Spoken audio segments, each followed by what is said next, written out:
Batman the Killing Joke. This is the adaptation, the long-awaited and highly anticipated adaptation of the classic Killing Joke novel written by Alan Moore. It tells the origin of the Joker, something that a lot of people have wondered about, and he finally did it. Long time out of continuity, but then DC decided they really liked it, so they put it into continuity. And does it work, Brian? Or Brandon? I'm sorry. Brian works. Brandon? Let's see, does it work?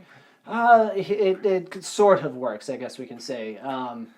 This movie does a pretty good job of framing the characters that we have. Like everyone's aware of Batman and Batgirl and Joker, but you still kind of set them up a little bit in the beginning. But the movie has a really strong opening for me, meanders a bit in the center, and then kind of ends pretty strongly. I actually really like the very last few minutes of it.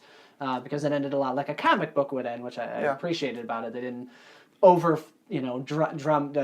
dramatize and film, make this thing like a film, Yeah. Although, to be honest, this probably would have made a great live action story had they got around to doing it. But yeah, it works in some places, it works in others. I'm apt to give it a passing grade because I enjoyed a good amount of it, but overall, I don't think it really hits the way that some of the other Batman animated films do. So, what do you think? I thought it was a miss. Like you said, like there's parts that work and some parts that don't. You, however, I think liked the first half more so than the second half. Yeah, absolutely, yeah. I'm actually the opposite, where I don't like the first half, or more so the first third, and sort of the second part is a little bit better. The problem is that, this is based off of like a 45-page graphic novel that they're trying to expand into an hour, 15-minute feature film. And, so you had to add a lot to it. And the first third of it, they add a character arc to Barbara Gordon, Batgirl. And I think it fails completely. Oh, okay. It's, I can't really go into huge detail with it without spoiling quite a bit. Yeah. But what they do, I found kind of insulting. Okay. I was angered by it. So it sort of not allowed me to sort of enjoy the second half, which is sort of the straight up adaptation of the graphic novel, where they retell the origin of the Joker. And I'm coming from a place where I didn't even quite. I'm sort of half and half on the Killing Joke graphic novel because I admit it's very good, it's very well done, very well written, but drawn very well too. That's true. Part of its charm is the actual animation inside of the cells themselves. But my problem is that the Joker, one of the strengths about the Joker as a villain is the fact that you don't know a lot about him. So I don't want to know the origin of him. But I read it because I'm a huge comic fan, so I don't want to know. I'm upset that I do, but it's done well, so yeah. Yeah, see, and I'm kind of the opposite, where the stuff in the beginning with Batgirl kind of framing the relationship that Batman and Batgirl have, that stuff all worked for me. I thought we were headed in a very good direction here, because you have to add a lot to be able to you had to add put a this lot, on but film. Don't do that. But I mean, for me, it because it ends so abruptly and then pushes us into basically the Killing Joke, where they almost like, it's like you reading a Stephen King novel where the first 100 pages of it are a couple short stories he wrote, and then you get into the meat of the novel, and you'll find some books like The Mist, which is just part of a Stephen King book, that's like one of his best stories, and then I found that The Stand was really boring.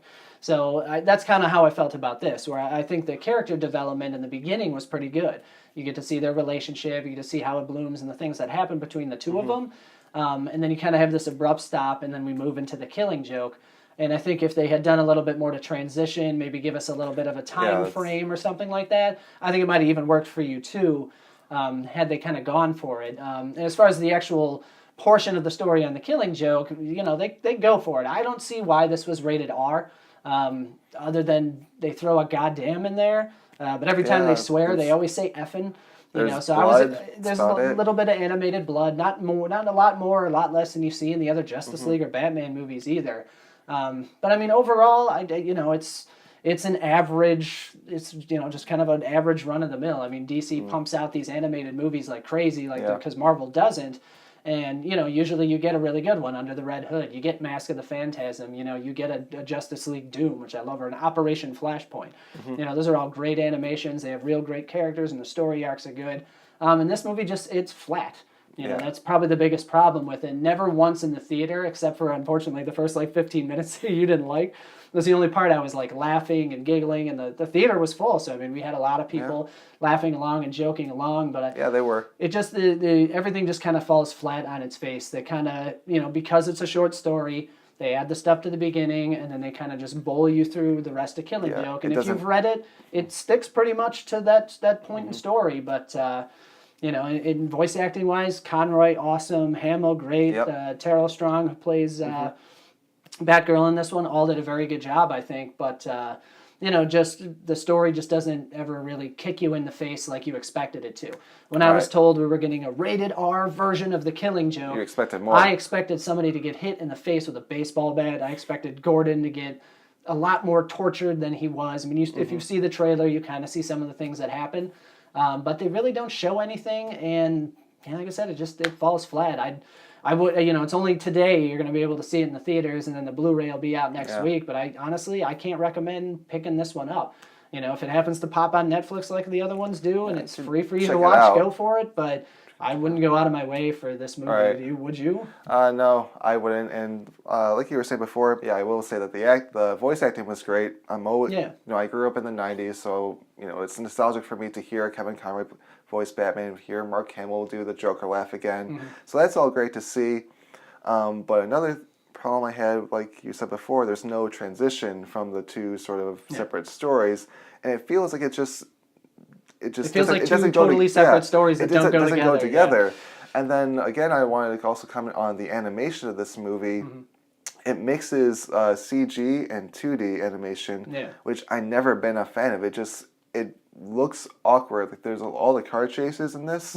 It's very jarringly distracting. It's like a take it or leave it thing. When the 2D is only 2D. It looks great. When you start throwing the 3D animations, like there's a scene with a carousel in there, very brightly lit, cool visual, and then when a 2D character walks in front of a 3D image, it kind of throws you off completely. So almost that sucks because almost everything falls flat in this movie. And I was excited. I mean, when was the last time you saw a Batman movie in the theater that wasn't live action? It was, 93, I think, is when something like that. Phantasm came out. And as a child, we saw that at the theater, and then I watched that VHS tape until it burned out on me, and you couldn't even watch the damn thing anymore. Where this one, honestly, like I said, I won't even be picking up this Blu-ray for sure, so... Yeah, I won't either, so... But, disappointing outturn for that, but... they're going to keep animating movies. Maybe we'll get something a little bit better in the future. Dark Knight Returns is already out. I mean, what else is there left to do in the Batman world? Not much.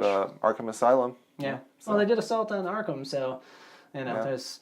I didn't play video games. We've pretty much run the course on it. So, but that's unfortunately that's our review for Batman: The Killing Joke. Like I said, not a huge recommendation from either one of us, but I'll leave that to Eric to say goodbye to y'all. All right, well, thanks for watching, everybody. Make sure to subscribe. Remember, I'm Eric. I'm Brandon. Sad Brandon today. Again, make sure to subscribe, like this video, comment below, Twitter, us, follow. Next time, see ya.